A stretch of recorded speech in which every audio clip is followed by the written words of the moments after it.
Ален Делон. Одно это имя уже целая история. Легенда, икона, скандал. Так кем же он был на самом деле? Неприкосновенной звездой или человеком со своими темными тайнами? Давайте разберемся. Ведь Делон — это не просто актер. Это без преувеличения целая эпоха. И вот смотрите, какой парадокс. С одной стороны, абсолютная легенда кино, икона стиля, человек, на которого равнялись миллионы. А с другой — петиции с требованием его отменить, слухи о связях с мафией и даже, только вдумайтесь, причастность к делу об убийстве. Вот в этом вечном противоречии и жил Ален Делон.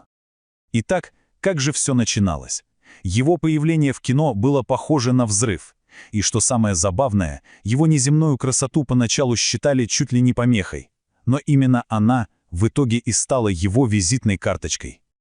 Очень точно об этом сказал его друг, актер Жан-Клод Бриали. Он говорил, он был воплощением красоты, и это научило его быть скромным. То есть, понимаете, эта внешность была для него одновременно и даром, и настоящим испытанием, которое и выковало его характер. А потом был фильм «Рокко и его братья». Ох, какой же это был эффект! Картина не просто перевернула итальянское кино с ног на голову и подарила нам сцены, которые вошли во все учебники. Она задала моду на годы вперед. И, конечно, именно после нее Ален Делон проснулся мировой звездой. Проходит 7 лет, и выходит «Самурай». Вот этот фильм окончательно отлил в граните его имидж. Образ холодного, отстраненного, почти неземного существа. Этот образ стал его сутью на всю оставшуюся карьеру. И вот здесь мы подходим к самой сути, ключевой идее этого разбора. В чем разница между просто хорошим актером и настоящей звездой, в том самом старом, классическом смысле этого слова? Все очень просто. Актер, он постоянно меняется, он перевоплощается, примеряет маски. А звезда, наоборот, обязана всегда быть собой. Ее личность, ее харизма — это и есть ее главная роль. И Делон был именно такой стопроцентной звездой. Режиссер «Самурая» Жан-Пьер Мельвиль дал этому гениальное определение. Звезда — это человек, который такой же, как все, но немножко лучше. Вот в этом «немножко лучше» и кроется вся магия, весь магнетизм, который приковывает к экрану.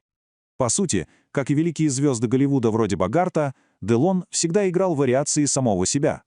Элегантный авантюрист, трагический одиночка — в каждом из этих образов был он сам, настоящий, со всей тяжестью своей биографии. Именно поэтому ему верили безоговорочно. Хорошо, с мифом разобрались.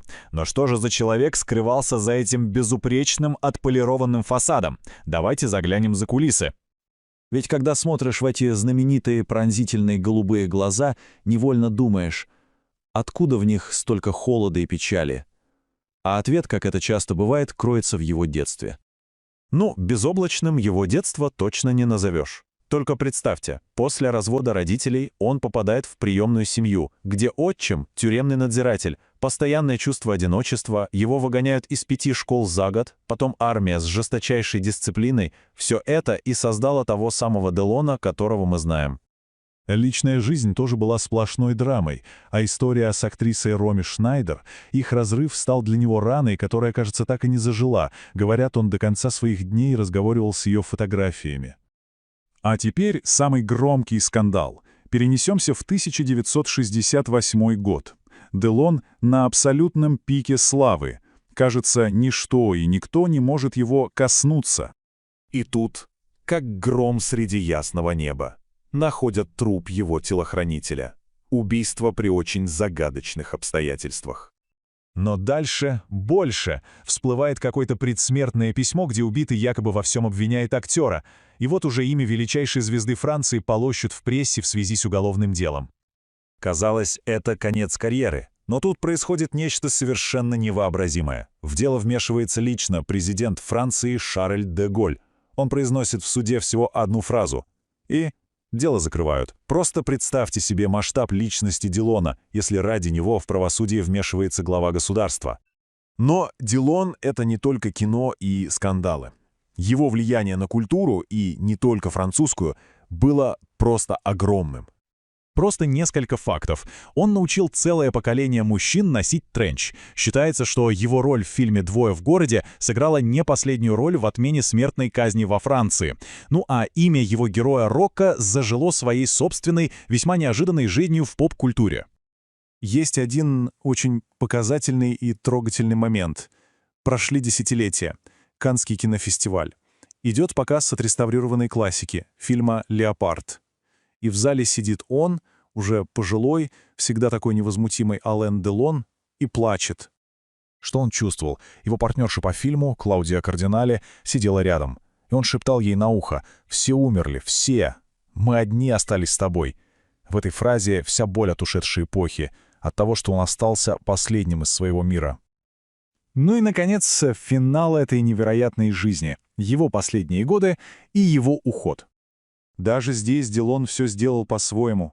Он завещал похоронить себя не на каком-нибудь звездном кладбище, а в маленькой часовне в его собственном поместье, рядом с могилами его самых верных друзей, 35 собак.